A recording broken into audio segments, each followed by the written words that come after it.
What's good in the hood? This is Florida Thrill Podcast. I am your host, MC Thrills, co-hosted by Quito Rico. New Ace. and we got a special guest in the building from West Philadelphia, born and raised. Now, there's Prince of Bel Air over here, man. I mean, Mr. Overbrook Entertainment. That's what they call you, Mr. Credit or Mr. Tradelines. What they call you? They call me Big Shot Rob, the Trade Line King. Old Fresh Prince of Credit, Instagram and TikTok. I know you smoking, I'm drinking. Know what I mean? So I want to cheer to you. You smoke to me, man. I appreciate you coming on the pod. We met a while back. Fred G's. Shout out Fred G's. Fred G's. Yes, from sir. The city of Philly down here. Shout out Fred G's. Shout out to you for coming on the pod. I appreciate it. Cheers, man. More Life.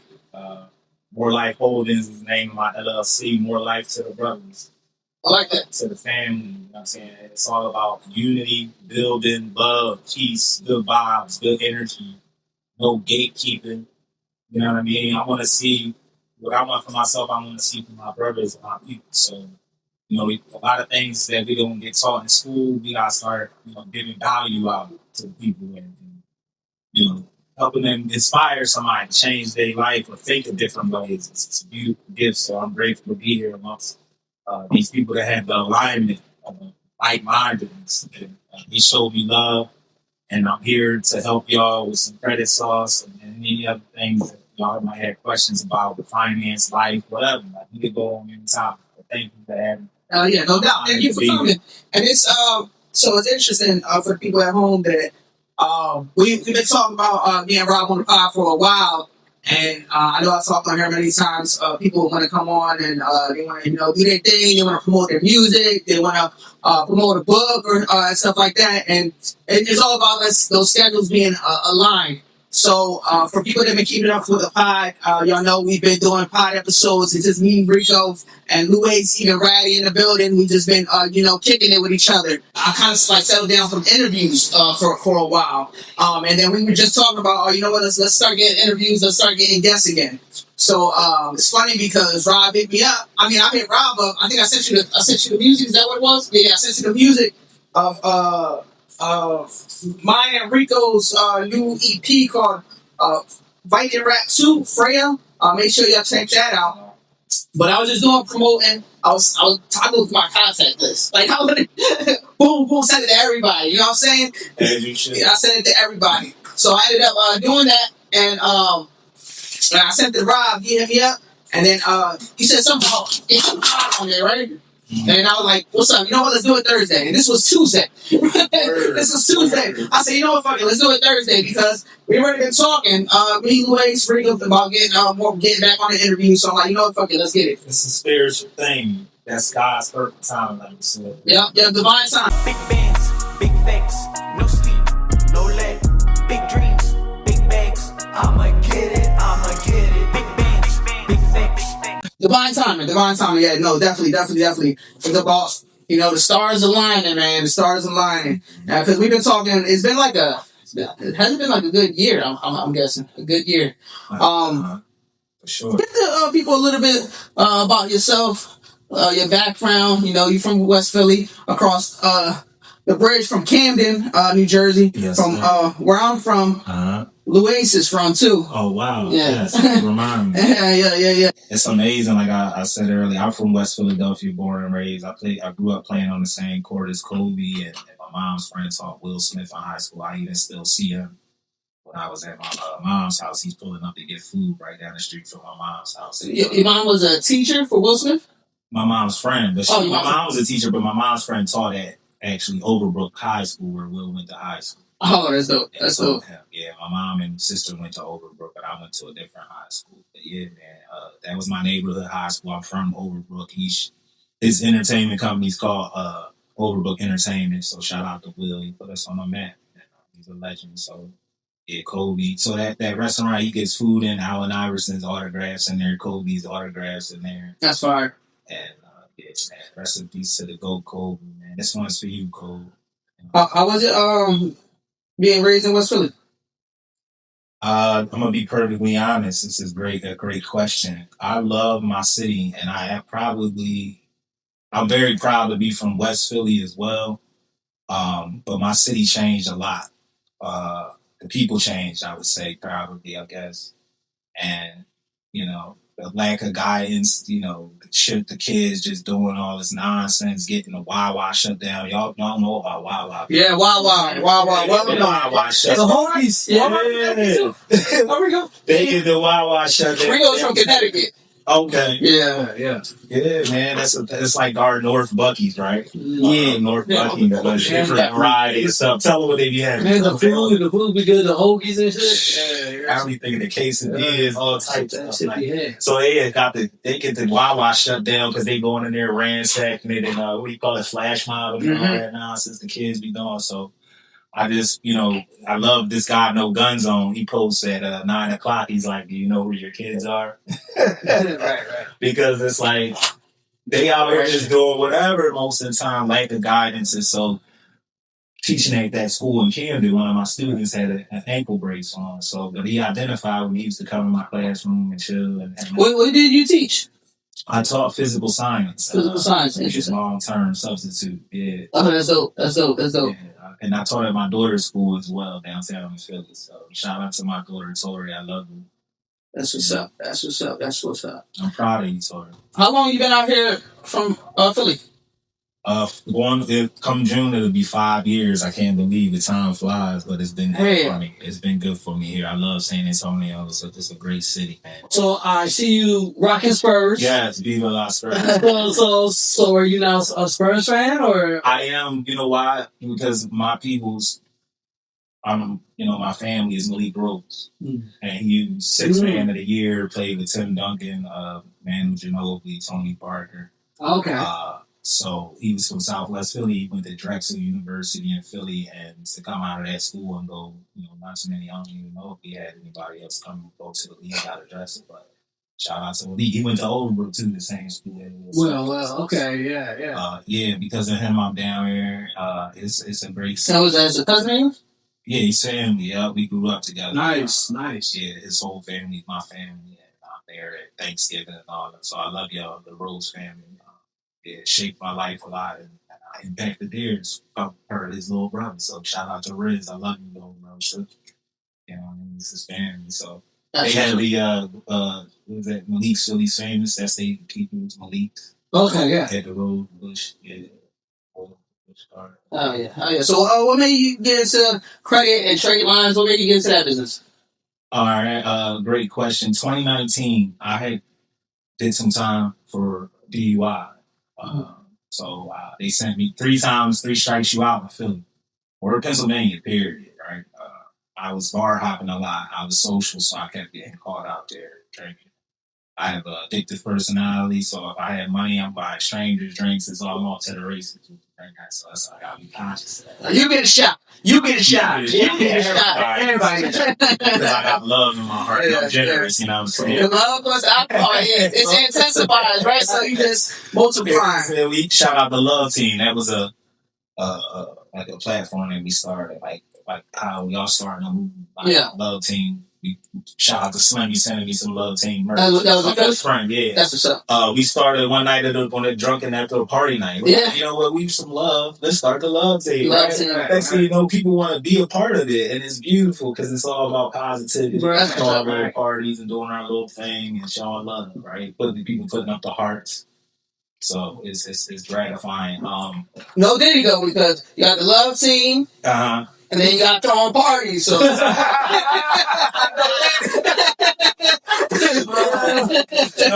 It was crazy because it was going to some fella's heads. I'm the mayor of Love Teams. Chick calling herself the queen of Love Teams. We had women with us too. It was dope, man. It was dope. So shout out to Love Team. We don't keep that energy going.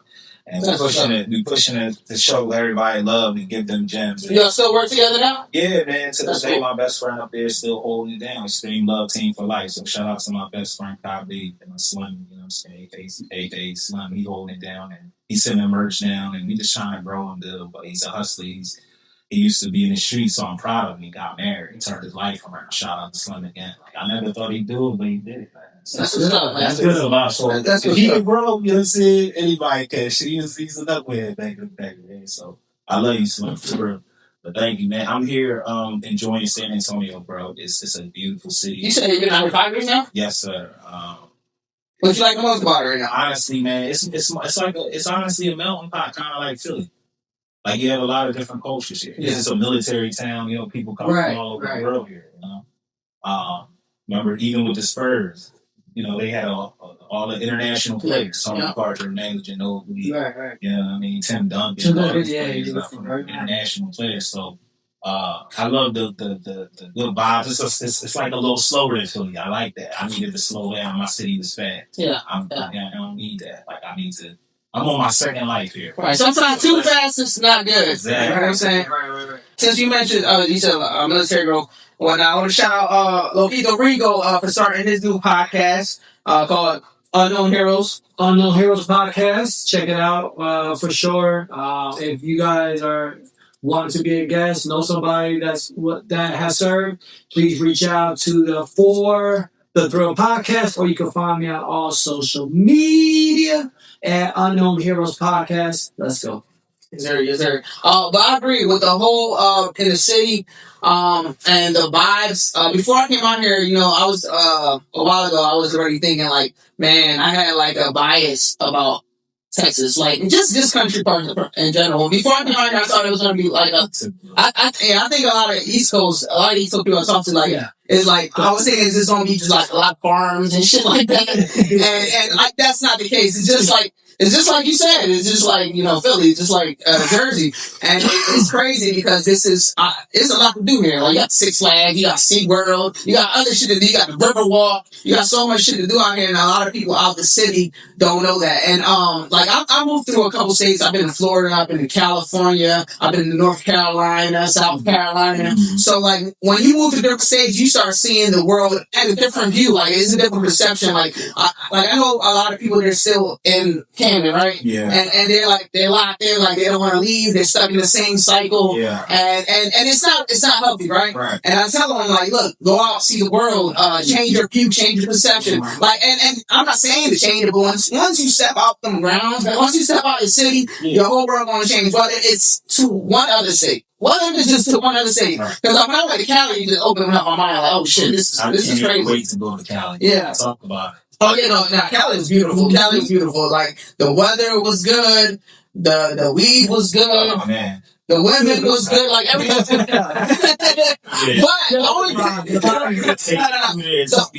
only thing that wasn't good is how expensive everything is. I was working at the time. I was working like 3 jobs. I was in like my early 20s. I was working like 3 jobs. So it was insane. It was insane. But like now you have a lot of people moving from Cali. A lot of even businesses. A lot of businesses are coming like to Austin and stuff. Yeah, like I just was talking about that, right? Facebook.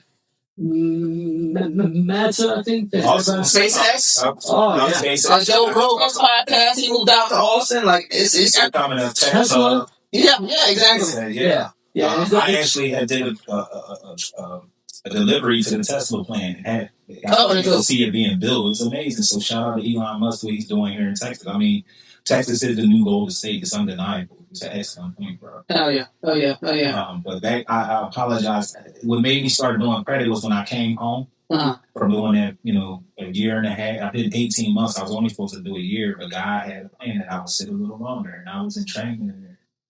I was reading in there. I was playing basketball. I hit 7-game winners. I'm like, I'm going to run it up just like that when I come home. And I took my aggression out on the court that I was in there and away from my daughter and my family. Being in a hole in the middle of the summer and you realize you're in there because of a bottle, that shit like mentally did something to me, and I told the devil he couldn't help me anymore. I went to the hole 2 or 3 times, but how long were you in? I was down for 18 months. 18 months. Yeah, and God sent me a lot of books, and one of them was Financial Freedom, 7 Steps to Financial Freedom by Tony Robbins. Yep, I know that book. Yep. I took that book and then I shared it with other brothers, and they really came back and told me like, yo, I don't even want to get it back. Like, thank you. There's too much knowledge. Yeah. And I was like, well, that's why I gave it to you. You know what I mean? Because I actually had a young brother tell me I couldn't have Malcolm X book. I'm like, what you mean? I can't. This is what? It's gatekeeping. That's why I don't play that shit. Yeah. Bro. I mentioned this all off the podcast, but I was saying what I like is that the first thing that Rob told me was, look, I don't want to gatekeep when I come on this podcast. I want to drop gems. I want to give knowledge. And I really appreciate that. Off the pod again, I was explaining to him, that's how me and Rico work. Like, we work together. We give each other ideas. We brainstorm. Fucking, if he says something or I say something we don't like, we still say it. You know what I'm saying? And we drop it and we keep it real and we keep it pushing because that's how you grow as a team. You know what I'm saying? And it's no bullshit. It's no gatekeeping. Once you sit down, I'm like, all right, yeah, definitely. This is the right man to bring on the podcast. I appreciate that. It goes a long way. And I come home and, you know, you TD Jakes had this book with one of God's blessings of books that he kept sending me, right? There's numerous ones. That Tony Robbins was one of them. There's another one, and there was many of them, but TD Jakes was saying, you know, your family's not going to accept that you change. You might have to go to a new place. And I was sitting here as a kid and watch Walker, Texas Ranger, and I never thought I lived in Texas, but here we are. Like, you know what I'm saying? Damn, I'll talk about what rest in peace, Chuck Norris. I didn't even know he passed. You didn't know? You just found out? Yes, I'm on this podcast? Yes. Oh, yeah, he passed. Damn. Can we cut the cameras off? You know what? Turn the camera. I probably spoke too much weed. My bad. That's my God. Nah, damn. It was like what? A few days ago. A few days ago, man. A few days ago. Chuck Norris. Yeah. Oh, well, then I'm not that. Oh, I thought you like I missed it like a couple years ago. You shouldn't even say that. I was working so you got every Chuck Norris post, like the rest in peace post, like the comments and the love that he's being shown. Like somebody was just like, yo, he needed to leave because he needed bigger challenges. Right. They said it was like God needed a soldier, a real true soldier. They said what is it? Chuck Norris ain't died. Death Chuck Norris. Big bands, big facts, no sleep, no leg, big dreams, big bags. I'ma get it. Big bands, big facts. I was able to build my profile from a 488 credit score in 2019. I knew nothing about credit. I didn't know the power of it. My mom had A1 credit. My dad had A1 credit. Pretty much good credit. He understood what an LLC was. He had a business. You know, they didn't sit me down and tell me how important this was. But she did keep me from going in debt, but she didn't say addendum, build your credit. I'm scared to build your credit at a young age. It's very important. It's everything. And it can literally, it's the most powerful wealth building tool ever created. Basically, when you're coming home, just like Wallow, shout out to Wallow, right? He made a video. He's like, y'all see this $1,000? I'm gonna turn this $1,000 to $1 million. And he did it. You know what I'm saying? Him and Gilly, the podcast shot $1 million worth of game. You know, Wallow's step pop was my uncle when he did a tribute to him. Oh, wow. And so shout out to my uncle Hip, rest in peace Hip, you know what I'm saying? So, you know what I mean? They inspire me, right?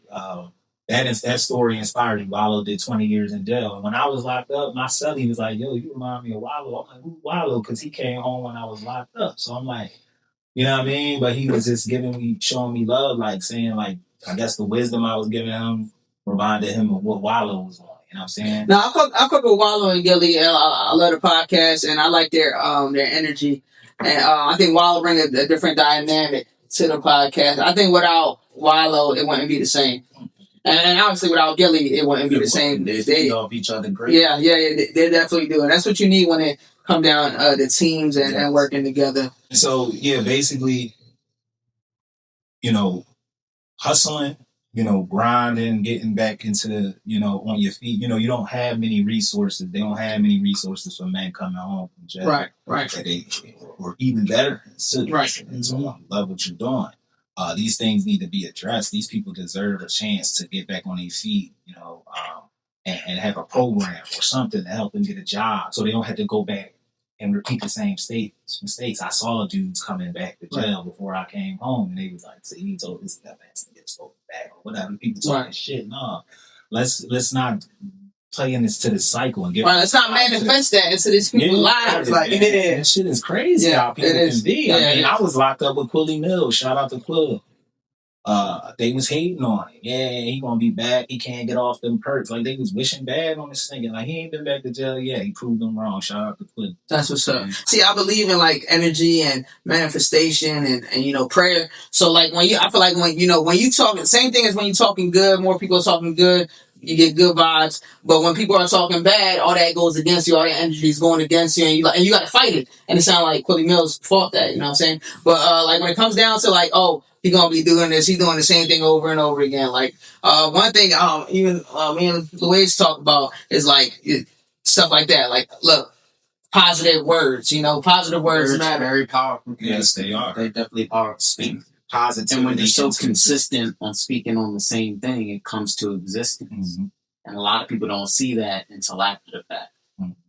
So I'm like, just be careful on what you speak on. We all come from humble, you know what I'm saying? Humble beginnings. So, sure.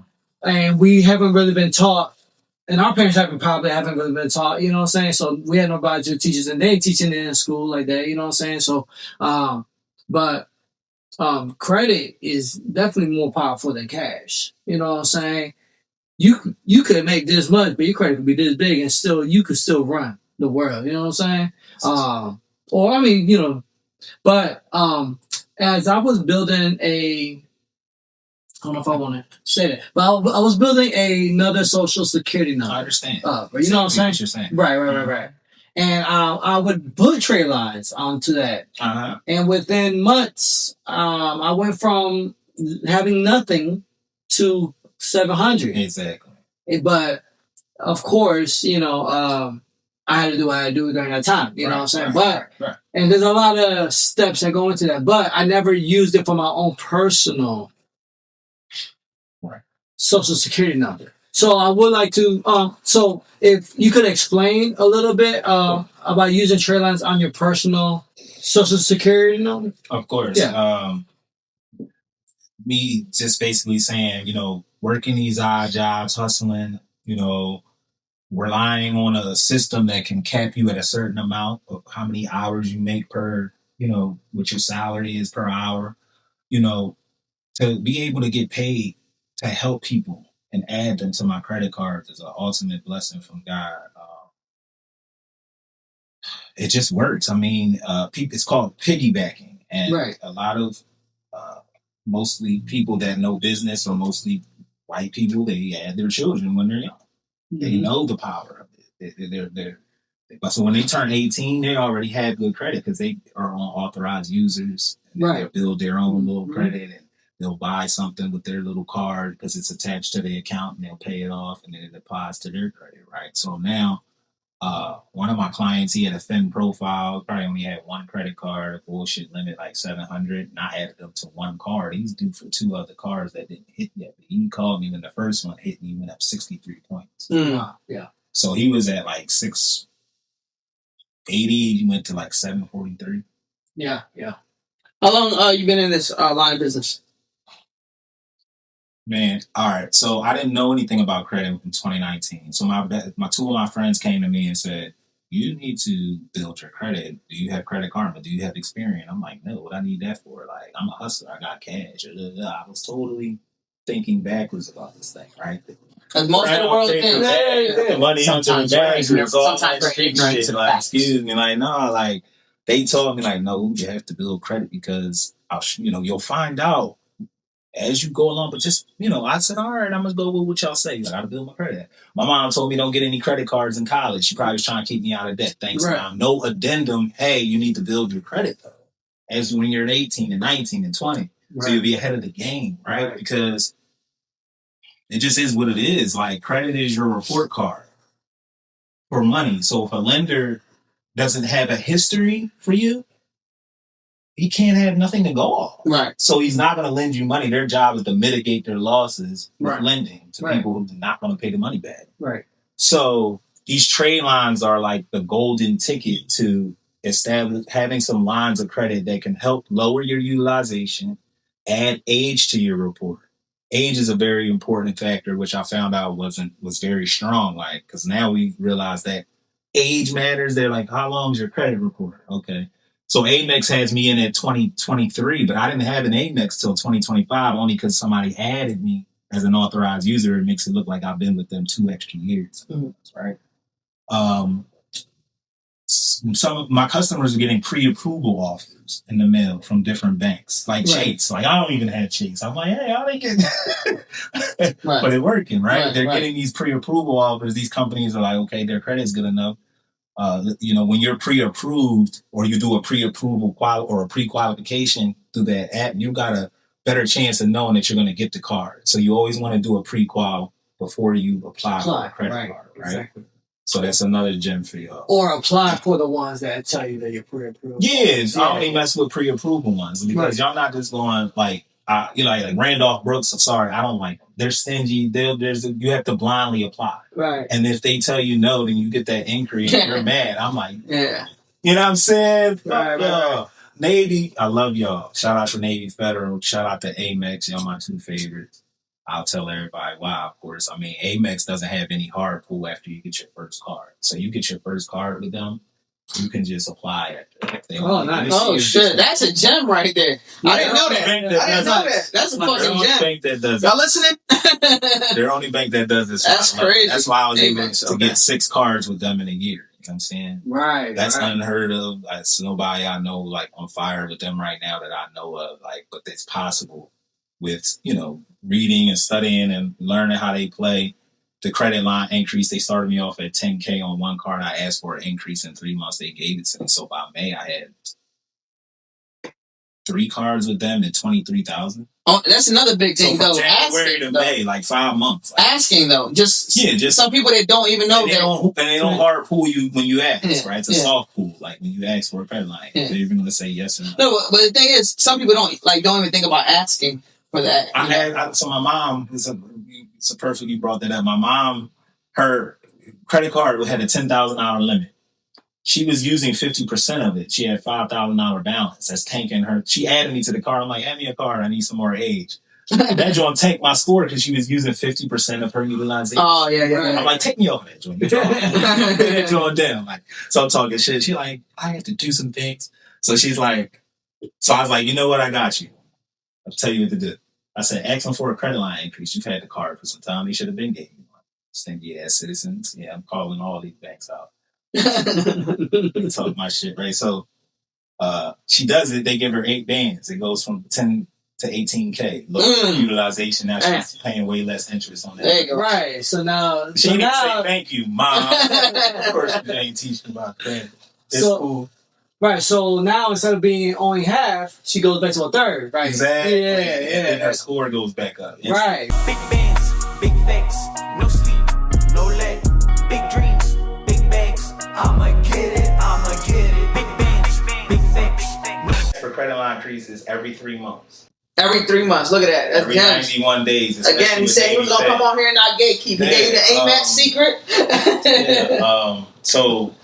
Damn, I need to go ask for something. When I call myself also the credit advocate, right? Because what's the worst they can say? No, right? Of course, yeah, especially just always do your research and make sure they're, I read Reddit. Go to Reddit. They talk about this shit all in the forums. They're like, don't, that's a blind hard pull, so make sure you're ready. Or do the pre-qual. If they don't want to give you a card, they're not going to, this is a soft pull. So a soft pull is the difference between a hard increase. Soft one are just going to look. They're not going to pull it. So always go for soft pull. So that's not going to affect your score, most banks will do a soft pull increase. So they're not going to pull it. But some banks, like Truist, they want to pull my credit for an increase. I'm not going to do it because I don't need another increase. We want to make sure our increase hit. Right. That makes sense. Mm-hmm. What's give me a success story. Success story. Free boy. Of one of your clients, like as far as in your line of business. One of your biggest success stories. I mean, we have clients that All right, so I was reading this book, and it's about making money and being a salesman. And he says, you know you're good when you get a repeat customer. Right. So my cousin Naima / sister, her best friend came back and was like, yeah, I'm about to pay you again because I was able to go get in the car and do some other things, and I'm ready to go for round 2, and I'm about to pay you again. So I was like, oh. Okay. I'm official. So could you break down your fees? Yeah, I mean, so I like to be honest. I'm fair. I'm going to look at your credit profile. I'm not going to charge everybody the same thing. I wouldn't be fair. Right. Like somebody might have Somebody's might be 43 inquiries, 23 negatives. They need to have an extensive, dispute process. It's going to take a lot of work. It's Right. Cost more money versus one client. She does taxes. She's great. She's smart. She has one inquiry. She has one negative. But so now I'm going to try to get that off, to get that deleted. We're going to dispute that. It's our right to attack things that are on our credit that we don't want reported, even up to an open auto loan. I'm going to try to run that. I'm giving it up. You can dispute an open auto loan. It's legal. Give us an example. I have an auto loan. I'm going to try to dispute it. So if it comes off my credit report, I can go get another car instant because there's not a car reporting on my credit report. Right. And how would you go about They're not going to give you 2 cars 9 times out of 10. Like, if you can't, how can you afford that note and another note?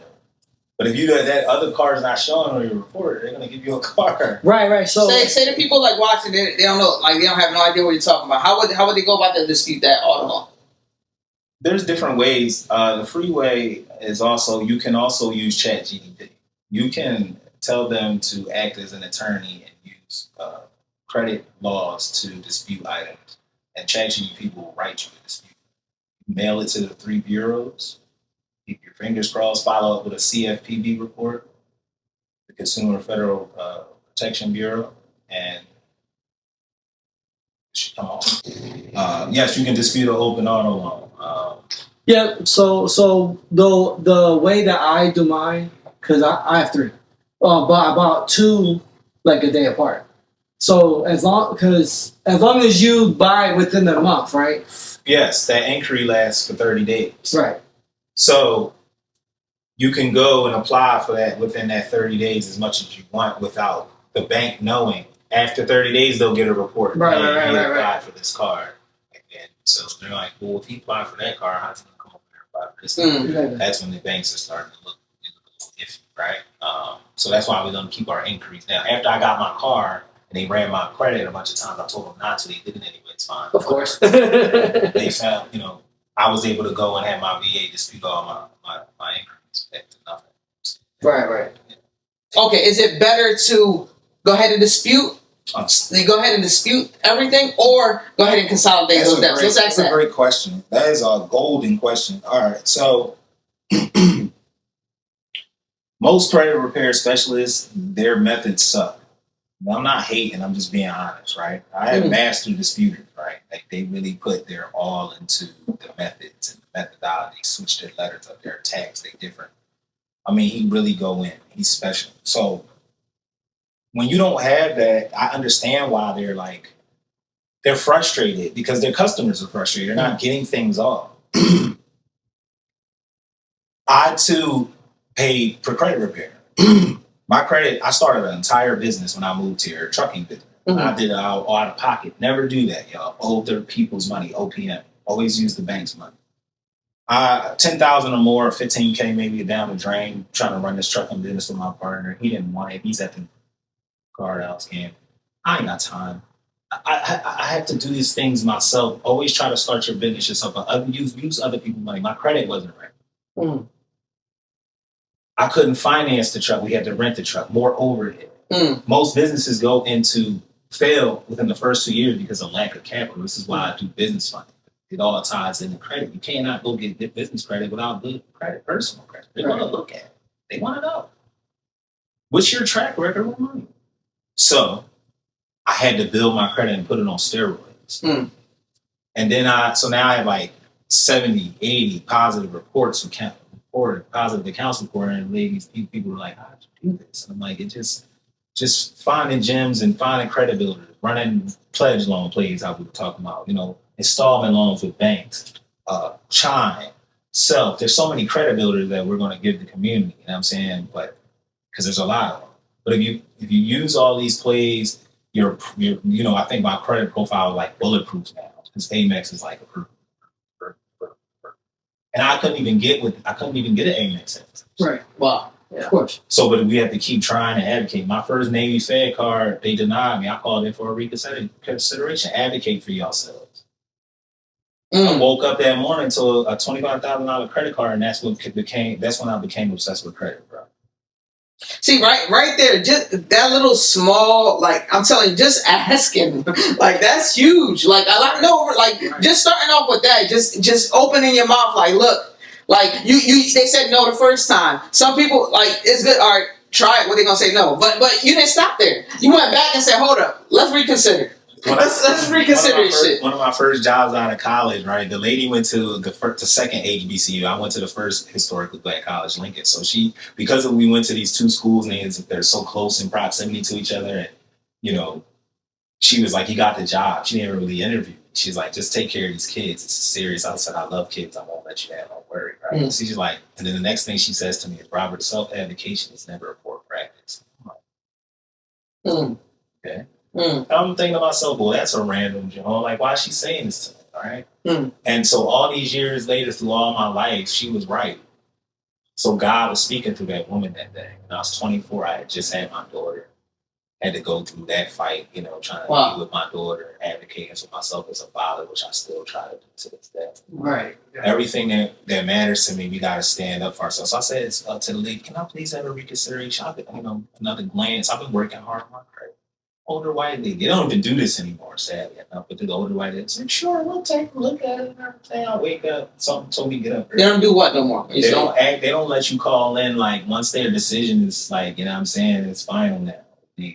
Oh, Navy? Yeah, okay. like you can't call them for a reconsideration. You can email them, you can send them a message, they might look at it, but you know what I'm saying? You can't like do it over the phone. Gotcha. So this was 2022. I had got somebody's access so they got in there. And I paid for that job. Yeah. And it worked and I got in and they've been good to me and shout out to Navy Federal. I tell them on the phone when I'm on. I'm saying $25K, I pushed that card to $49K, like a 2 span. And now that's my best trade line. I broker with a company. They make $3K off the card a month, 1 month, and so they give me a residual. So every month that's passive income. So now the blessing is getting paid to sell trade lines. So when you build in your credit, I'm gonna add y'all to join so y'all can sell trade lines. Right. Because this millionaire wrote a book and he said that's one of his favorite side hustles. He makes $5K a month selling trade lines. Wow. So bank ad. Wow. Right. That's huge. That's huge. So, and the cool thing about that, whenever you add a trade line, the people that you put in the trade line onto their profile don't get a card or nothing, but it just shows that it's on there. Yeah, you don't let them get the card. You have right. Of course. I like to tell them that no card necessary. Right. And Of course. they won't really question you. You know what I'm saying? As long as it shows them not having your card, right? They don't get that, and there's a spending limit I can put on, like, put them on 0. You can't spend it, right? But yeah, it's just for them just to piggyback off the credit. Right, exactly. I have the card. Right? What's the biggest lie that people believe about credit? A lot of people in our community, I feel, have been scared about credit because we've been scared by our parents. My mom said, don't get any credit cards. I'm like, oh, why?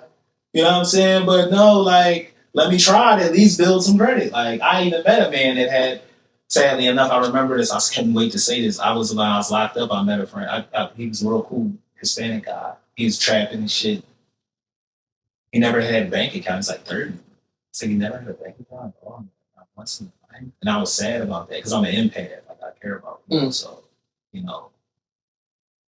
it's important because like somebody just said, a good credit score and a good credit union, you're unstoppable.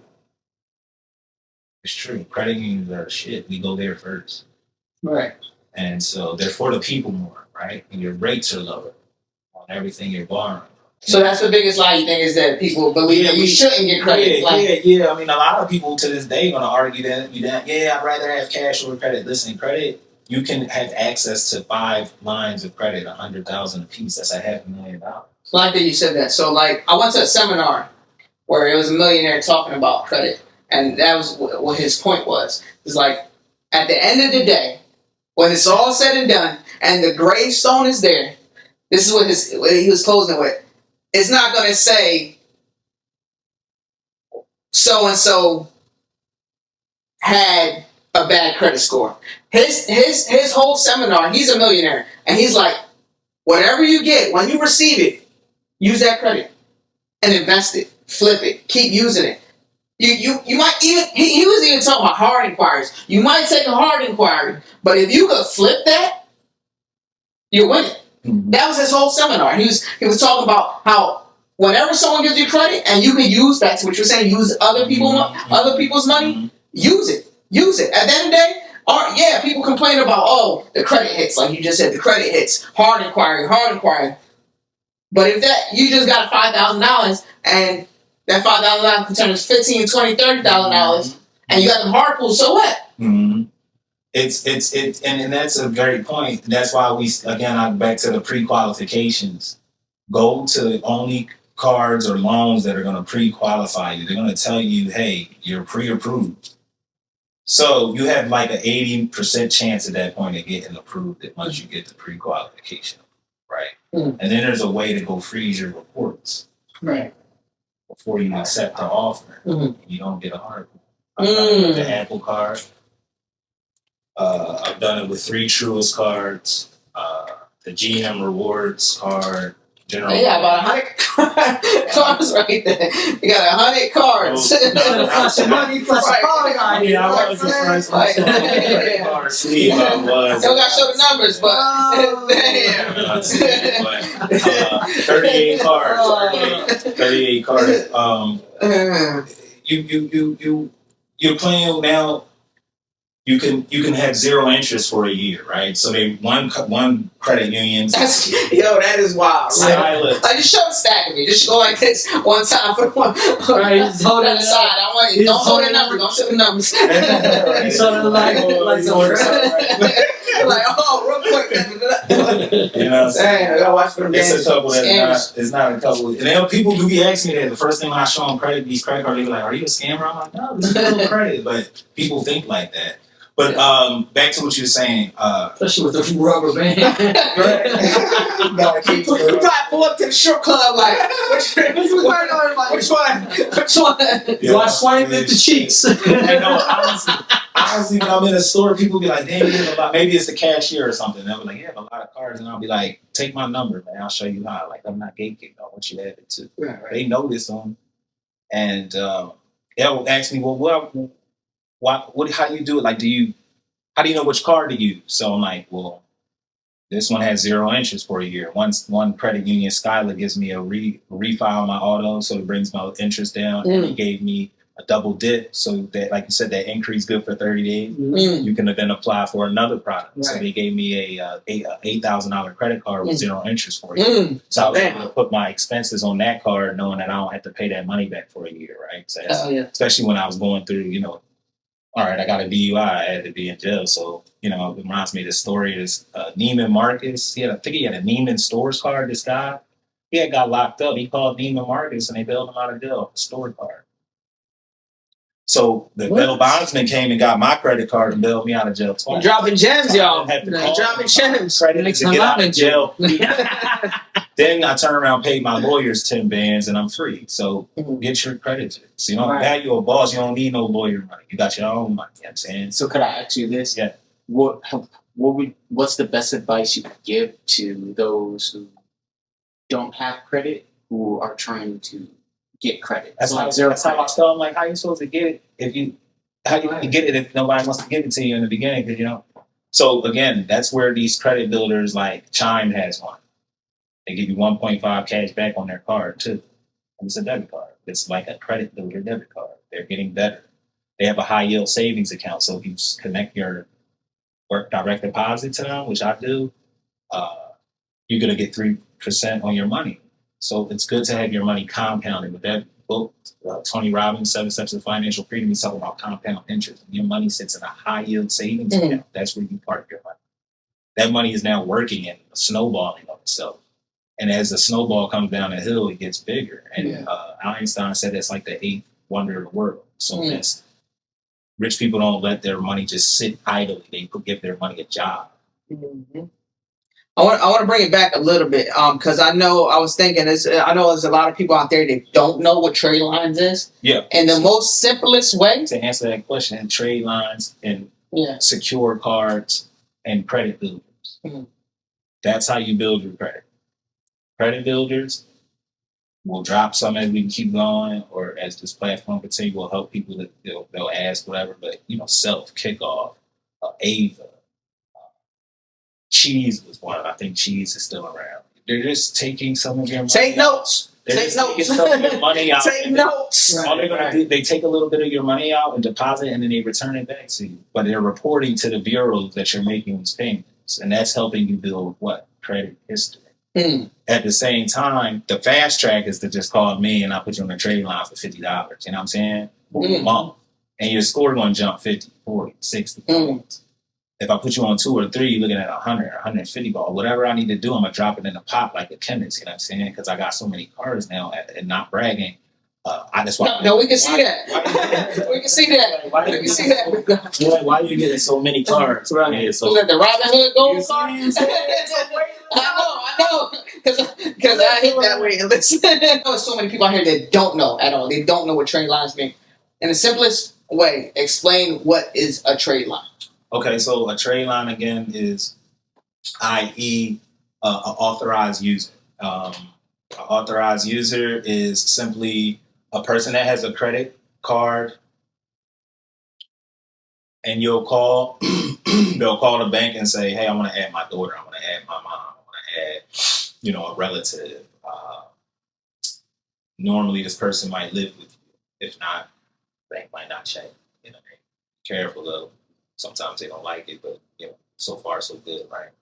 It's not illegal, right? A lot of people are hating. No, it's illegal. It's not. It's not. It's not. Yeah. And so, like for example, Rico's my brother, right? And I got my credit card, but I can add Rico as an authorized user, and then that's a trade line. Yes, that's a trade line, and so we have auto. We also have other trade lines, auto trade lines. We can slap a trade line on your profile that makes it look like you already paid a vehicle off, up to $25, $50 to $75 on a vehicle. So now you can go and get approved for an escalated B if you can afford to pay for it. Right. You jump in a B. Right. You can jump in whatever you want with these auto primary trade lines, revolving trade lines, installment trade lines. They're all different kinds of lines that can hit people's reports, and we have them too. And shout out to Doug. You know what I'm saying? So I love my team. Like I got access to these type of products that you can't get into an $80,000 car until you pay off a $40,000 normally. But with these auto trade lines, you slap them on a profile, and now the dealer's like, it's like you paid off a CT, Corvette C. Because they're going based off of that main card holder. It's only or the main. It's only that auto. That's powerful, man. That's fucking powerful. So it also can help you get approved for houses. So, people don't, most people should try to get an investment property, right, before they go out and get cars. But it works. It lowers their debt to income ratio. So this credit limit gets added to your profile. So whatever your utilization was, now if I add a $49,000 card to it, your joint going to go down, your utilization is going to go down to like 2, 3, 1%. 4%. You like to be under 10%, but ideally I hover around under 5%. Because now the bank's like, okay, he doesn't, he's not overspending. He doesn't look like he needs money, so he's not a risk. He can handle these high limits, it's $20,000, $50,000 limits without going crazy. He's not out here buying Rolexes and doing stupid stuff. Right. They buying stuff he can't afford yet. So you got to be humble. And before we teach credit, again, remind yourself, we have to teach people budgeting. Budgeting is important. Budgeting and money management, because a fool and his money will soon part ways. You can have $1 million and How many NBA players and athletes have been richer than they've been right? I'm just saying that. Damn, what's that one NBA player? He been on TikTok like going viral. He homeless now. Damn, what's his name? Delonte West. Oh yeah, Delonte West. Yeah. I was seeing. I'm like, damn, that's that like all that money and damn, like just he was on top of the world. Some people don't like. I'll say middle class will make about $4 million in their lifetime. So about $4 million in their lifetime. And he was making way over that, and just to lose all that and just be homeless and be in the streets, like that's hard to fathom, man. That's unreal. Yes, but it's real. It's real. And it's surreal. I pray for them, man, for sure. Yeah, no, for sure. Addiction too. He had an addiction, so that plays into it. But still, that reminds me of this guy that's in the NBA, and I can't quote his name, but he played for the Milwaukee Bucks, and he passed away. I think maybe last year, and he was a tycoon. He started a bunch of franchises, and he put a lot of people on, and he gave a lot of people, provided jobs for a lot of people. He was like one of those first black players back in the 70s, the 80s that really put his money. He started off. He was multi-millionaire and was making buku money after the NBA. So he did the right things with his money, and a lot of younger players were able to learn from his moves, the right things, and invest their money. Because you're not going to play forever, right? And time will come where you got to have, other ventures and investments, whether it be real estate or crypto or anything that you can invest your money in that can be a hedge against inflation, or where you can park your money, avoid taxation. There's so many ways to play this game that the wealthy play, and putting your things in trust too. Right. That's a very important thing too. When you get assets, you have to put them in a trust and protect them. So people can't sue you for them, or try to pierce your bail. Like that means like penetrate your LLC. So Donald Trump, I researched that 100 of his LLCs are out of Delaware because these certain states protect the name. That's big too. Yeah. LLCs in different states, right? Yeah, damn. Knows that he owns them because in Delaware, it doesn't list the owner's name. And there's other states. It's Delaware, Wyoming, Nevada, and New Mexico. Little tricks and loopholes, like those are huge. Mm-hmm. Wow. What do you think is like the worst mistake that people like make when it comes down to credit? Rushing. I think a lot of my customers come to me and they're like, "Oh, I want a car in 2 weeks." I'm like, "It can't work like that. It takes 3 months at least. Give me 3 to 6 months. Be realistic. Like it's not an overnight process." The only customers that could probably get busy ASAP, like ASAP Rocky, are the ones that don't have. Maybe they have 1 or 2 negatives. You can get those disputed in a month or two. They'll fall off, and now they're green light. I add them to a trade line, and boom, within 30 days they can go to the car lot or go to the credit union. Don't go to the car lot first. Go to the credit union.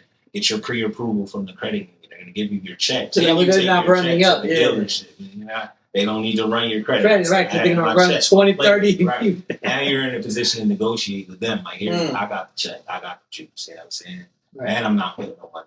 Right. Let them play with you. Right. Yeah. Exactly. Exactly. Hey, Louis, let's bring a random question out the box over there. All right. With Mr. Rob right here.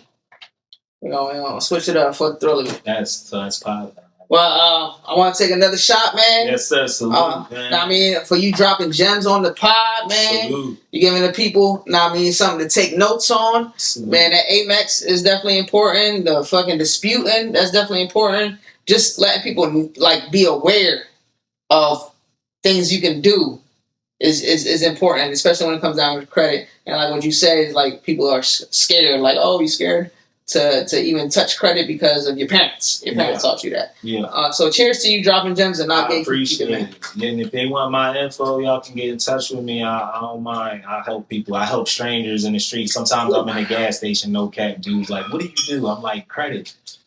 Here, take my number. Call me. I met 2 kids that were 17. I'm like, I'm going to add y'all to the trade line. So now y'all about to turn 18 in a couple months. So y'all can go get busy, get some credit. Whatever y'all want to do. They got jobs and they got a little car and everything. They ready to go. Like, I love it. I do this. if anybody, He said, "I do this. I do this." Kids. I love the kids. So like that was awesome. Like they was in the North Star Mall. And they was both 17. They like, we can get on Tradelines. I'm like, of course you can. I had y'all. I love it, man. I love it. Teaching the youth, man. Teaching the youth. Right. You got something for him, Luke? Yes, sir, I do. So here's the question. The question is, we're starting a business. What venture would be most successful? What venture would we be most successful at as a pair? As a pair? As a pair. Who and who? Any two people? Any two people. You know the fun thing is about that though is that it's random questions that come out the box, like it. and it's like the because they're not all business questions, but it falls in line to what we talk How about. ironic is it that it came up as business? That's Okay, funny. so And you just pick one out the box. so use this as an example. The That's Sons pretty of Ragnar, you know what they do. They know what you do. So He's wild. what venture would you guys both all three of you be best at? All three of us. I All mean, three of you. this podcast. I mean, just bringing people together, man. You know, I always was like that guy. Like, it's beautiful because I sit back and reflect on some friends from Philly, and a lot of them wouldn't know each other if it wasn't for me. Like, I might bring one home. I mean, might get one homie crib, one homie be like, "What you want?" I might pull up and like, and my homie be like, "All right, who that? Are he cool?" And then they get to be cool, and then they hang out when I'm not around. And that's beautiful, right? So. Man, you creating those connections, right? And shout out to Fred connecting us, right? Facts, so that's facts. beautiful. Once again, Fred G's, man. Shout out to Fred G's. I love you, bro. When we talk to him, we don't always talk because we grinding and we doing what we need to do, but it's always a genuine love, and we tell each other we love each other on the phone. You know what I'm saying? And real men need to do that, bro. So I being like. And Fred G's, I'm gonna get you on the pod, man. I know. Also, another one, just like you. We've been talking about him coming on the pod. I'm a lock him in. Yeah, for sure. We're gonna lock him in. We're gonna lock him in. Hopefully, we get it this year. Sooner than he later. believes in me, what I do with the credit. He's seeing me, and I helped him get a secure card when he first came home. Oh, that's what's when up, he first man. moved here. That's what's up. That's what the fuck it is. Man, I say you could probably let's see if you gonna get we did a pre-qual for the secure discovery card, and it graduates. It graduates in 6 months, so that's a great. I forgot about that. That's a great way to build your credit. Navy Fed has one, and Discover has one. This is a secure card. You only have to put up $200. They're not going to take your money. They're just going to hold it for 6 months. Mm-hmm. You be responsible, buy some gum, buy a pair of sneakers, pay that money back. Don't carry the balance. In 6 months, they're going to be updating. What's the name of it? What was it? The Discover It Secure Card. Discover It Secure And the other card. one is the N Rewards Navy Fed Secure Card. And these cards, you start off with $200. They're credit builder cards. In 6 months. I'm going to go back on this podcast and take notes like, please do. Right, man. All I did was study a bunch of games and apply it. So why wouldn't y'all? I'm just regurgitating what I learned and giving it back. Since you you know, I know you said when you were in, you were reading. Since you got out, do you still read? Yes. I was doing a cleaning job and with a friend of mine. She put me on some extra bread. We cleaned it. I have a cleaning business doing Airbnbs on the side. Oh, what's up, and man? she helped me with a contract. Multiple streams of income. Of course, that's how you become a millionaire. We gotta do this hustle. Facts. And then once we make the money work for us, we get tired. I love it. Like that podcast. But this man, him and his co-worker, they started up transmission. That answers the question. They started a transmission business. They fix transmissions for trucks and all types of vehicles, like mostly big shit.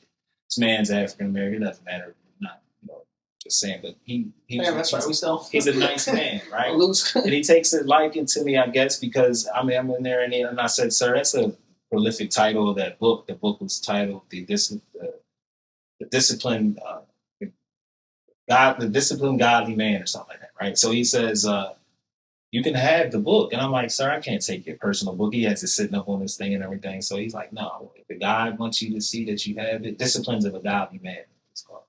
And he says, if God sees you to have it, then I want you to have it, right? If that title stood out to you, God wants you to have it, I want you to have it. He gave me the book. And so when I go there to work, he always asks how I am. You know what I'm saying? I want to be a better man. Discipline is the one thing. Everybody's doing that ChatGPT challenge, like what's your flaw? Or what's something you should work? Like ChatGPT is I didn't hear about the challenge. Yeah, this challenge is crazy. Ask ChatGPT kind of like what is some like your Achilles heel, if you will, or something that Like it's like your weakness, right? Mine, guess what she said? It says to me is discipline. Lack. Based off of like you talking to it for so long, and it Yeah. So back to the what you were saying about books, though. And it's true because discipline's so important. I like it at times. You were saying that someone gave you a book. So when I was working inside of the bank at the branch, we have they have books in the background. Just in the background, like a part of the aesthetic of you when you walk in the bank. So in my office space, there was books there. And this lady walks in and she started talking to me, blah, blah, blah. And she goes, "So you like to read books?" I'm like, "Yeah, I like to read books." And I do read. But I guess the books in the background made it look like I read a shitload. So I didn't realize that. She said, "Would you like me to bring you some books? I got books that I've done reading, but I want to bring them to you and give you a book." And I'm like, "Yeah, you can do that." And then she goes, "I see all the books in the background." I'm like, "Yeah." I'm like, "Yeah." So she brought me like a bunch of books, like The Art of War and all. Yeah. And she brought a shitload of like real good books. Right. And I got all those books in my office over there right now. So like she literally gave them to me, and it was just because of like me being in the bank and because I didn't even say nothing about books, but she saw the books in the background. And when she asked me about books, I wasn't even thinking about those books there until she said it, and how I wasn't gonna be like, "Those are my books." But like that was one of the best things because I read through a lot of those books, and they do drop gems. But what I do now, honestly, I kind of like shied away from reading, and now I just listen to audibles. I listen a lot to audibles. I know it's good to read out loud and stuff, but now what I do is like if I'm driving, honestly, I listen to more audible books than I do music when I'm driving. And that's a great point. I do too. Yeah. As I grow now and I sharpen my knife with this credit shit, I'm always trying to get better, bro. Mm-hmm. So instead of listening to rap music now, I'm like, I gotta be in a mood for that. Like, maybe I'm going outside or something. I'll know some rap shit. Mostly, I'm listening to podcasts, shit about videos about credit on YouTube. Yeah. Listening to podcasts. Big bands, big facts, no sleep, no leg, big dreams, big bags. I'ma get it.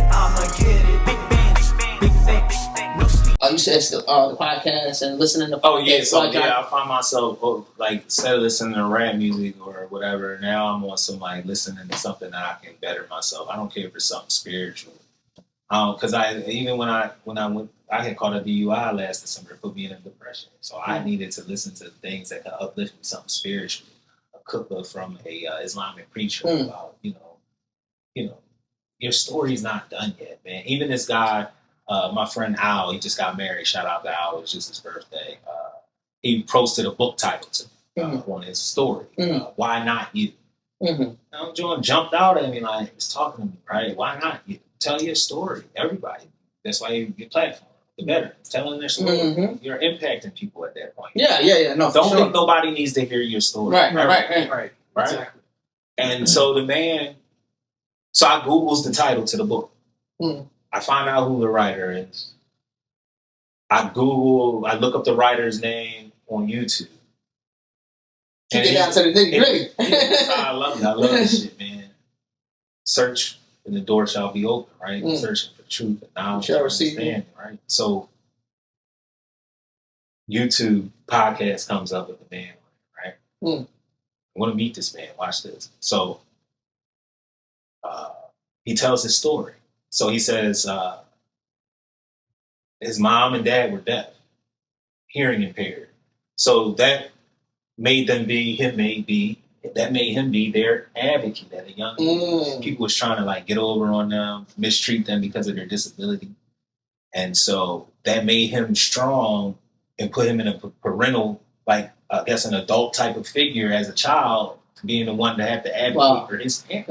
Wow. So this man now is at CBC, Community Bible Church. He's the pastor. He leads 18,000 people. So I want to go meet this man. Even though I'm Muslim, I don't care. I'm spiritual. He's a strong person. And he revealed that he was transparent, that he went through a depression around the same time I did last December. So I'm like, man, that's why he was like, do you mind? No, I don't mind. I'm an open book. I'm going to tell everybody all my ups and downs. See, people be on the internet showing everybody all the good. They don't know the bad. Right. This shit wasn't easy. 2 days ago, I think, even today with one of my clients, he was like, this is beautiful because I'm pouring out, telling her how grateful I am Wow. to be able to help her and change her life like I changed my own. I do, and I 100% appreciate your transparency, being open with us and the people, watching. And like I said, a lot of people is not down for that form of transparency.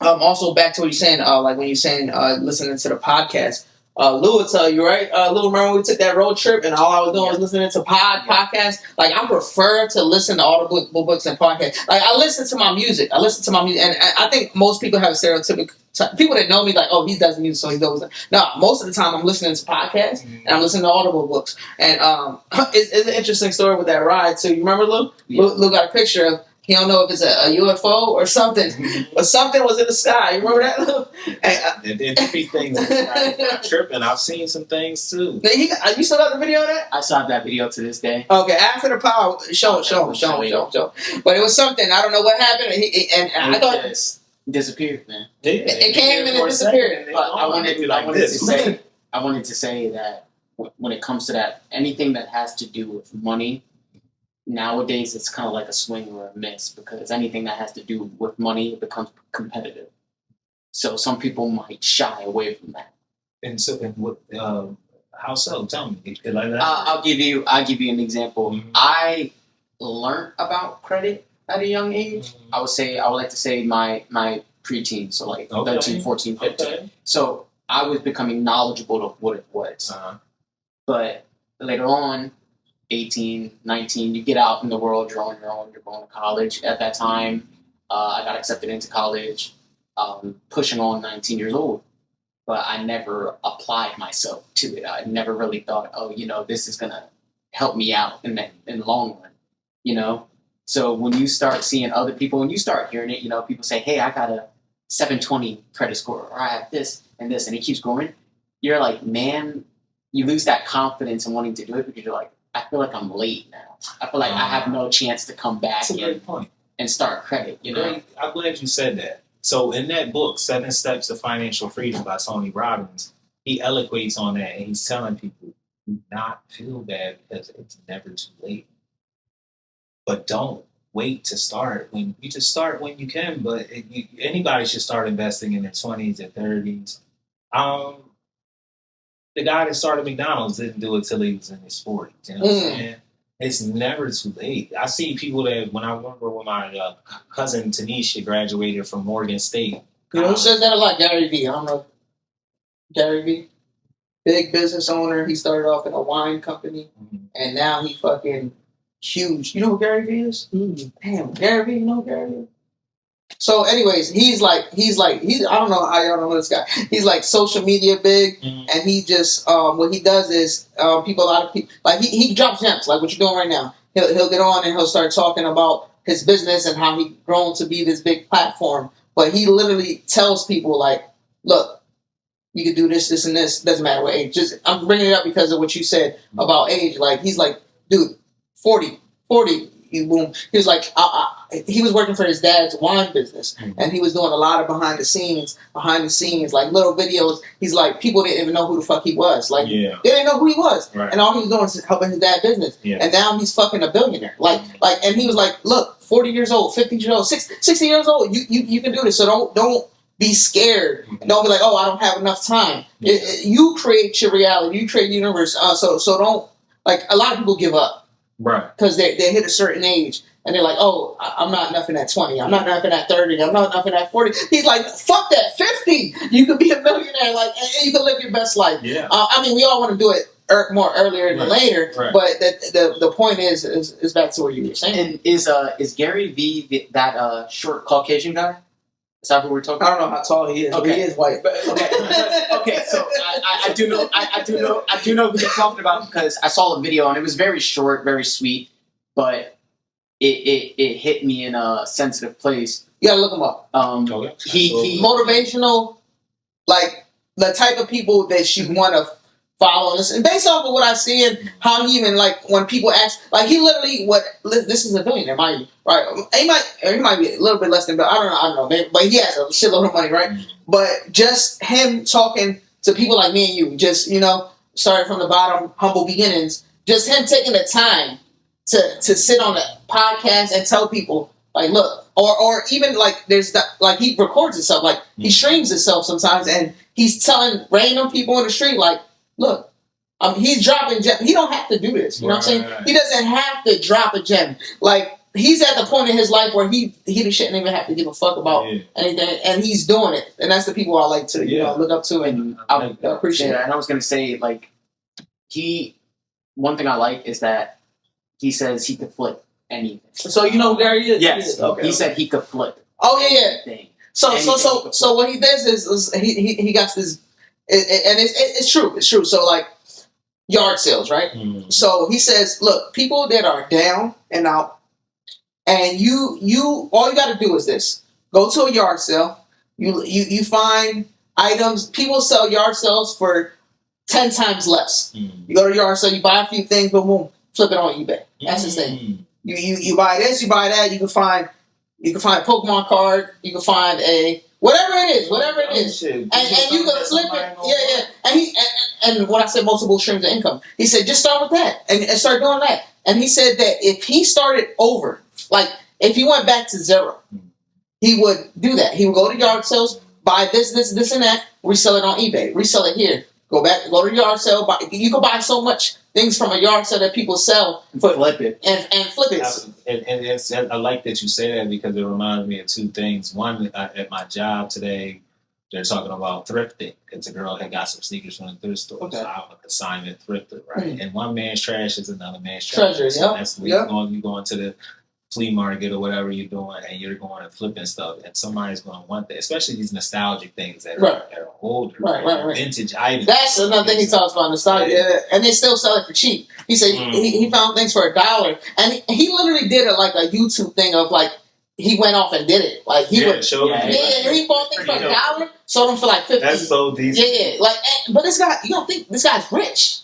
And he's dropping crazy things. Like he's giving you like the step by step. Then you can do it because I don't even have to do it. Right, he don't have to do it. And he's literally got a whole. He's showing y'all how lazy y'all are. Right, exactly. Showing y'all how like look, like literally, it's. I'm gonna get. What Jay-Z say? I mean, it was a million ways to make money. Choose one.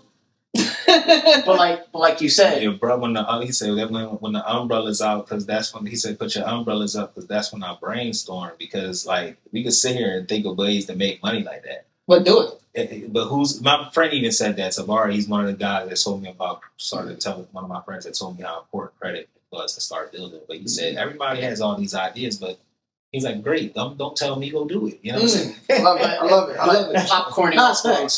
Popcorning off of what you said it's never too late to do it. And in one of his videos, I was going to say, and it's very short and sweet, this young lady who's a fan of his, she's probably 25, 26, and she approaches him, and she tells him, she's like, someday I'm going to be somebody.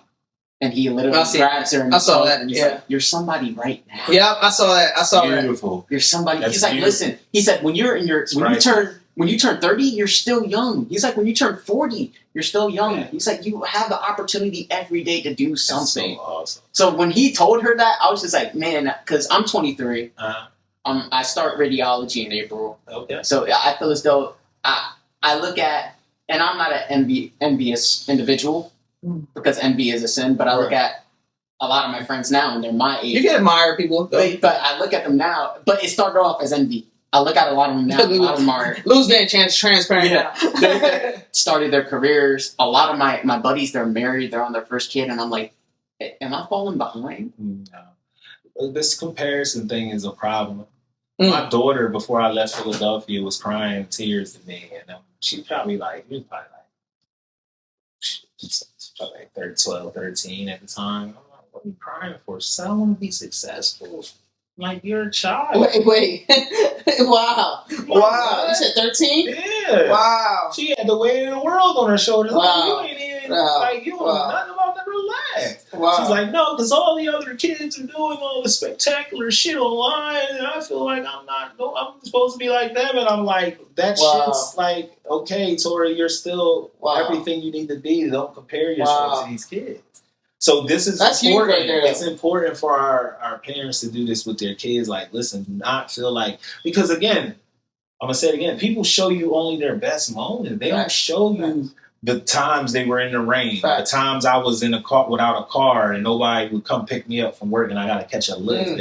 And they took my vehicle and then I decided to go get a new vehicle. Thank God I had credit, right? I saw the guy get denied right next to me. They're like, you got to bring more money back. I'm like, it's fucked up. Like, I think I even told him, like, take my number. I can help you with your credit. But I'm an empath, but I drove my car home with tears of joy. Like, God, it's good. Like, credit changed my life. Yeah. So, like, that's why I do what I do. You know what I'm saying? I don't gatekeep because I want to pay it forward. I don't want to just hold it all in. Like, I love and it, man. hoard it. It's not fair. You know what I'm saying? I want everybody to have this and more life to everyone because, you know, you get blessings for that. It's funny you talk about that book, A Millionaire Messenger. It's like give people value and you'll be a millionaire by default. Just consistently I love value.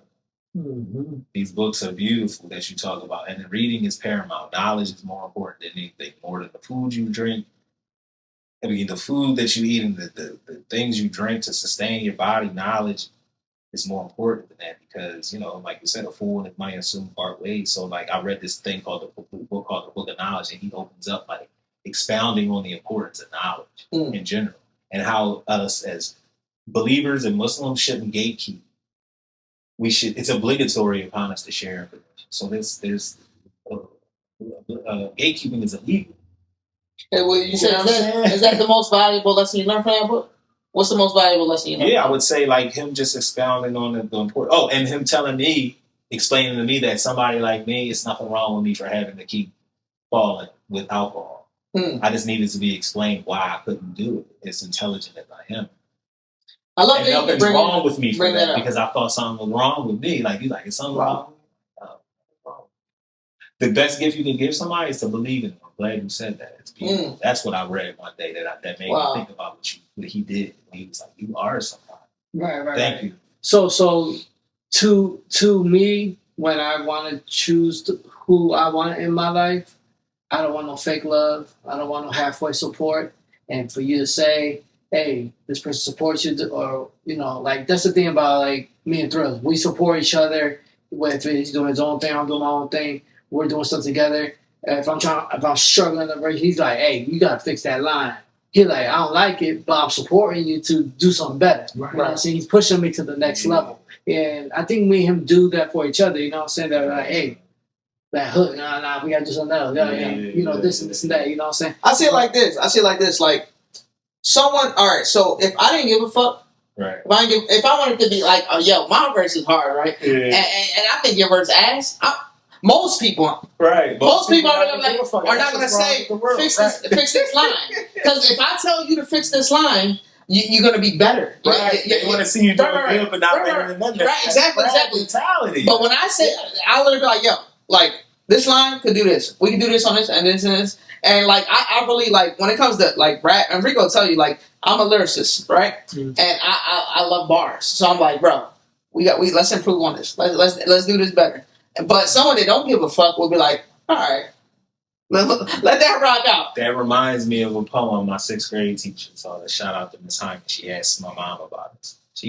So my best friend was Brian Walker. He was the quarterback. I was the receiver at recess with Hilton. But in gym, we had to be on opposing teams because we was both that good. So the gym teacher knew not to put us on the same team. Would be fair. So he calls me and he's like, you remember we were in MG and mentally gifted? He's like, my kids think it's a game. He's like, man, we was really different and smart. Like, we had to go off of campus to go to this little mentally gifted shit they had in Pennsylvania. He chat GDP'd it for his kids. They thought he was playing, and we reflected on that. So we had a teacher, Miss Savage. She didn't play no games. Because of her, we had to learn the capitals of every state, and that's why I knew Austin was the capital of Texas. I would have never known that without her. And she ain't play no games. You call on, you better be ready. And then the poem. And the poem was my 6th grade teacher. So we had Miss Savage and Miss Hyman back to back. Like, you're not going to learn more than that in those 2 years with them type of women. They cared about our education. And they did not play about it, bro. Mm-hmm. And he's telling me, and he's Caucasian, he's white, and he's telling his kids, these black women shaped my life. Without them, I wouldn't be who I am. The poem was my bad. The poem was good, better, best. Never let it rest until your good is your better is your best. So that's what you're doing. You know, you want for yourself, what you want for your brother, that makes you a true believer. So you're gonna pull your brother to the side like, yo, Right. type of, you know what I'm saying? Like, you gotta carry it. You know what I'm saying? You like, made the reminder benefit the believer. Like, I love it. I love it. We don't we don't expose our brother's sins. Yeah. We just pull them to the side like, it's not for everybody to be embarrassing in front of everybody and all that. Yeah. Like people shit like, because that's that new era shit. Put people on camera, exposing people. Right. Nah, that's like new. Yeah. And it's crazy because it reminds me of one thing at the Sixers game. These white dudes beat this black dude up, and the women was trying to help it, and the men was standing around. Pastors was in the comments like, "How are y'all doing this? Wow. Like, how y'all not rumbling?" That's Even crazy. pastors was like, "Yo, do you know what rap means? men ain't men no more, man." You know what rap means? Rap.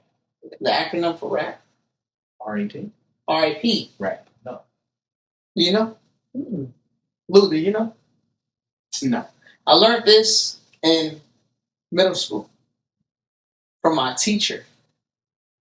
So rap means, because before anything I did poems. The reason you said poems, so I brought it up. I still love poetry class. I had poetry class in high school. I thought fucking with you. Next month is actually. I actually was on like whole month or something like that. April. Yeah. They usually do like 30 for 30. I used to do shit like that. But I learned this in middle school. Before rap, I was doing poems. Rap means rhythm and poetry. Rhythm and poetry. I didn't know that. All this. I think I know that now. That I never saying out understood why loud. they called it R.A.P. Rap, rhythm, and poetry. Wow. And it's crazy because before I didn't rap, and then like after that I started like making music and shit. And this was middle school, mind you. So I thought that was pretty dope just because you brought up poems. I appreciate you. You know, again, I'm humble. I try not to toot my own horn, but I love music. I used to write. I used to sing, so I wrote for Ines. That was on Making the Band. Oh shit! You wrote for Ines? Yeah. Damn! How much they pay you for that? No, for the love. So what happened was I was in college at the time, and my man Fat B was from Germantown, so he rapped and he hot still to this day. I love you, Fat B. So he comes through. He brought me through Morton and Top of Hocking by the Rite Aid to meet Vodka. Mm-hmm. You know Vodka? Mm-hmm. You never heard of Vodka? It's like one of them. Only Vodka I know is alcohol. Vodka, one of them guys. He was an underground street rapper. In Philly? Yeah. Vodka. Very humble dude. But that's crazy. You wrote for Ines. That's crazy. And then so you remember Ines? Yeah. He's at the bar. He takes me to this barbershop on Germantown. Making a Band was Diddy shit, right? Mm-hmm. Yeah.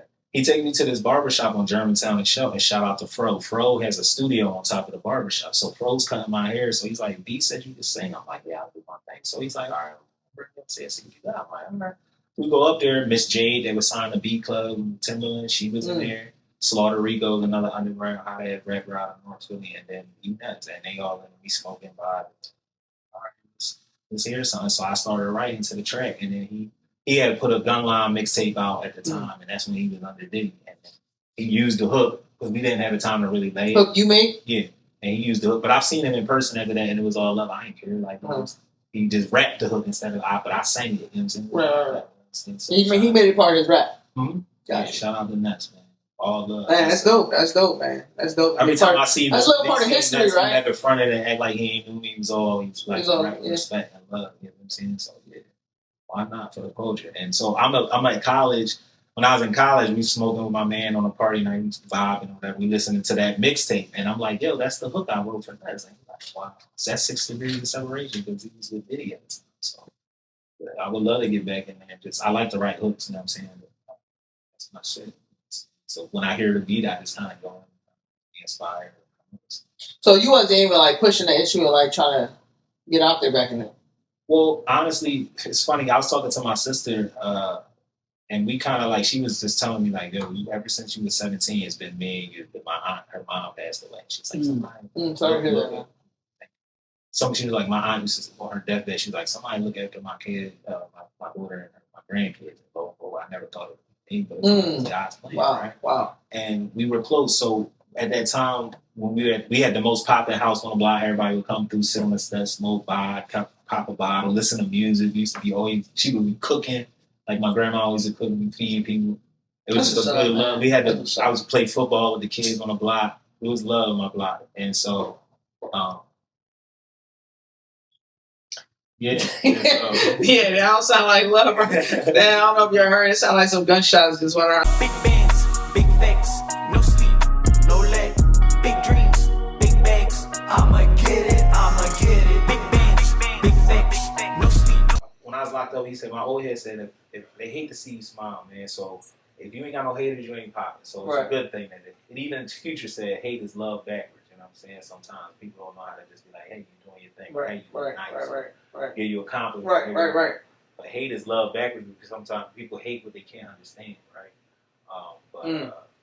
Yeah, it's a lot of people that have tried to gatekeep me in this game, honestly. I'm not going to name any names, and we'll speak of it another time. I know we want to wrap it up soon, but I'm just grateful that I've been able to still build a team of virtual assistants and people that can get the job done under me. Like Henry Ford said in one of those books.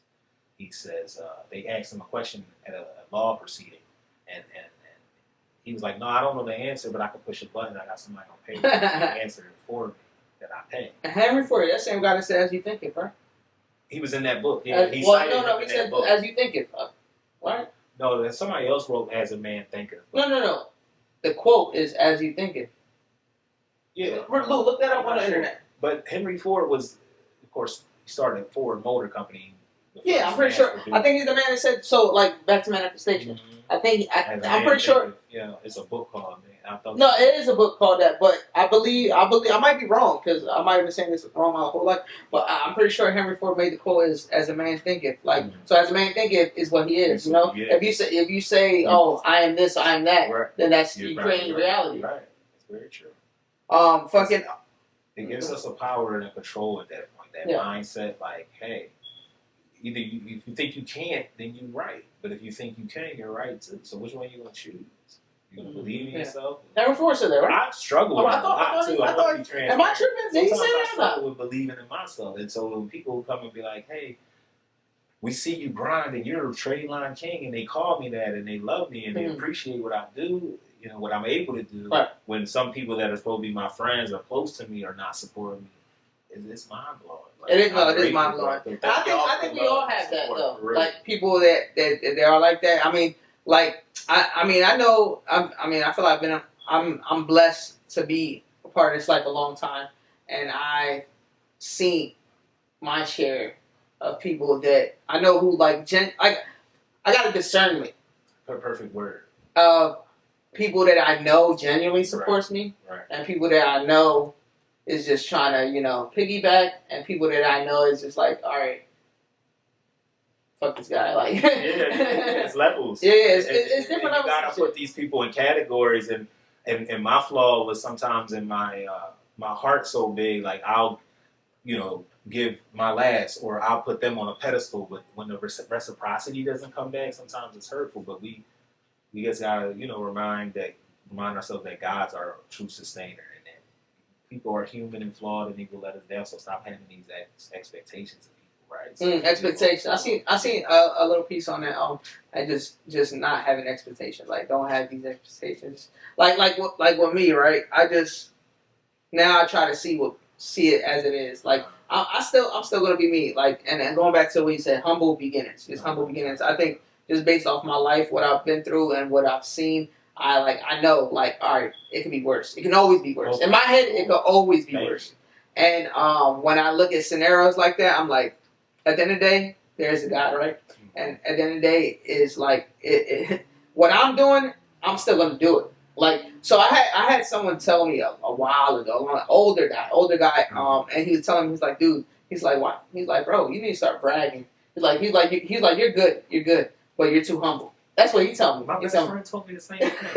Now, are they right though? Yeah, well, I'm not gonna say if they're right or wrong, but that when he said that, that opened up my mind a little bit more. I tell you that. Like, how did you feel about it? I think I was torn and still in. That's why I'm asking your opinion, like, because I need to know, like, because I've always been taught to be humble, not to, I hate to admit it, even to dumb myself down, because I don't want to offend somebody else, but be who you are. And I feel like he's saying that in a roundabout way, like, fuck these niggas, like, who gives a fuck what these people think? Right. Like this book title my mom had, "What You Think of Me Is None of My Business." It doesn't fucking matter.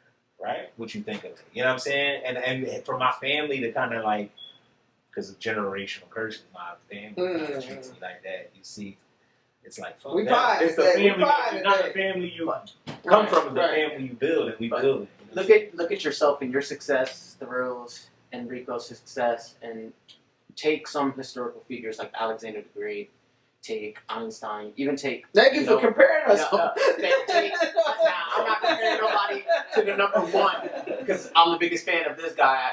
The number one, take God as an example. Of course. Yeah. Now, So how many times did they get booed, or did they get they were shunned or shamed because of what they were doing, and people didn't even talk until they were halfway through the process. Because there's a quote out there that says, "I don't care for your boos because I know what you applaud for." Break that down. So, you with what you're doing, Mm-hmm. right? You're gonna hear people say, like you said, there's people who are, "Oh man, I'm all about cash. Credit ain't nothing. It's just a piece of plastic." You know what I mean? Cash rules everything And around yeah, the street. Yeah, like the king of cat. Like, I'll tell you. Right. I know. but then you see how they get that money, and how they spend that money.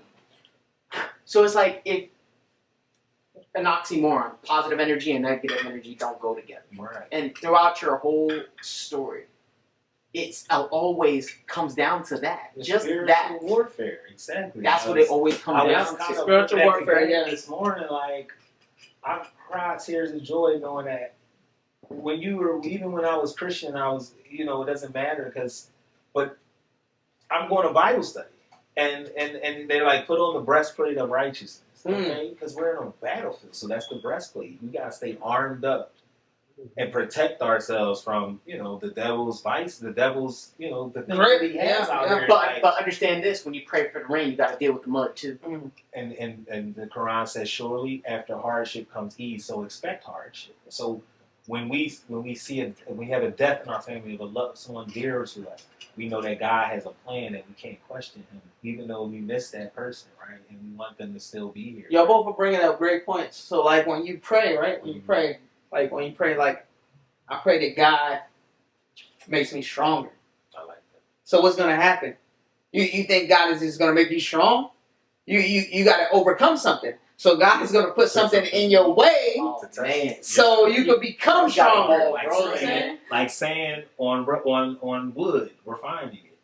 That resistance. Yeah. From that sandpaper, keep wearing on it makes or like a diamond that starts off like a rock or an ugly pearl, a pearl being made from the pressure of the water, right? And I gotta go off of what a Thrills is saying. I mean, the thing I'm about to mention, it's a comedic film, but it does have a lot of like biblical quotes in it. It's from Bruce Almighty, and it's when God is talking to Bruce's wife. She's sitting down at the diner, she's depressed, and she's talking about her husband, and he approaches her, and he tells her, he's like, when people pray to God for strength, do you think He gives them strength, or He gives them opportunities to be strong? When you pray for happiness, do you think He just gives you these butterfly feelings, or does He give you opportunities to love one another?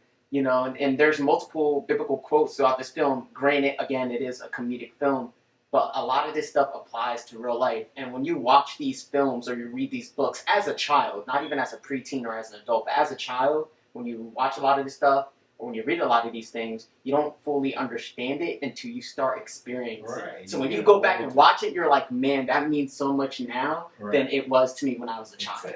That's deep. Anybody got? I want Rico and Lou. Let's give Rob some closing questions. Let's start with Lou. Give him something. Close it out. All right. What is a piece of advice that you can leave with the younger generation? I like that. The best piece of advice.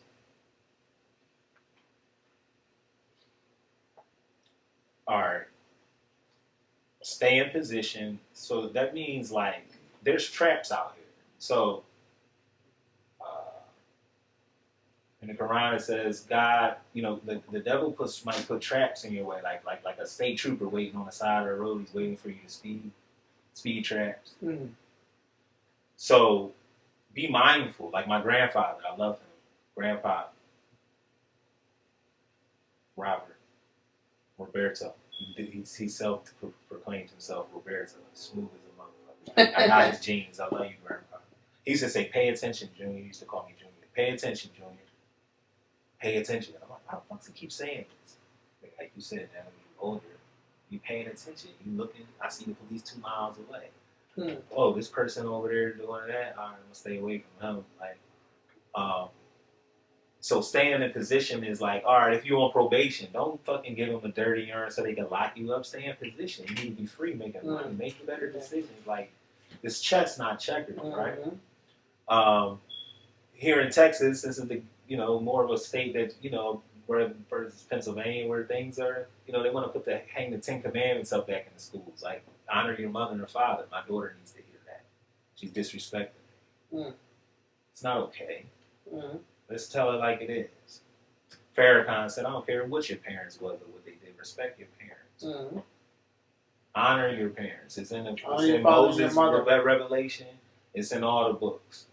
All right, guys. Live a long life. Honor your father and your mother. It's just simple things. So, stay in position, young people. Don't be out here being a follower, doing the stupid shit your friends is doing. Go to school, learn a trade, get a craft.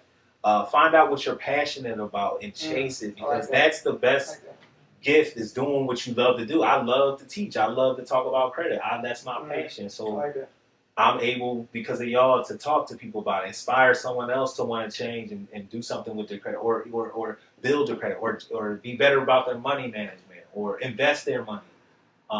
To know that you can get business credit and start whatever business, and that's the way to fund whichever your dreams are. So Meek Mill said we're going to be dream chasers. Yes, we are. We're here in Texas chasing our dream, and you're a trailblazer, brother. And I love y'all, all of y'all. Yes, sir. Yes, sir. You know what I'm saying? We used to do the job from across the high school 2 times. You know what I'm saying? So thank you for having me. Young people, start building your credit early. Start investing early. Drop a lot of gems, man. Mentorship. More than anything, that book, 48 Laws of Power. 48 Laws of Power, yes, It's talking about Ben Franklin from Philadelphia. He's like this philanthropist. He cares, he put Philly on the map. He's got a statue of him and all that shit. Okay, so there was this guy that did not like him. He didn't care for Ben. But Ben needed his mentorship and guidance. So Ben found out what his interest was, or his hobby, and bought him a book on it. Talking about books once again. This touched the guy's heart. He's like, oh, he's not that bad at all. I'm going to help him. Took him under the wing, and then he went ahead and had the first printing press. The Almanac. The Daily Almanac, which told people what the weather was going to be. You know what I'm saying? So there it is. Seek mentorship. My mom said, surround yourself with older men, or men like y'all that have wisdom, or my contemporaries, my equals, mentally, like we on the same type of vibe. So thank you for letting me expound on that. Well, after everybody's going to see this, and we're all truly inspired to because we're all hustlers. We're all trying to survive. We're all trying to make it. You know what I'm saying? So we all got the same question. And the question is, where do we sign up, man? You know what I'm saying? Listen.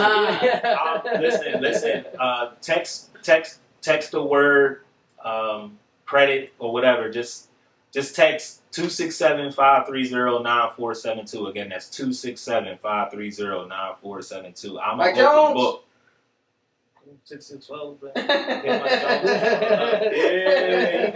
was that shit. Do that. Mike Jones. And final question for you.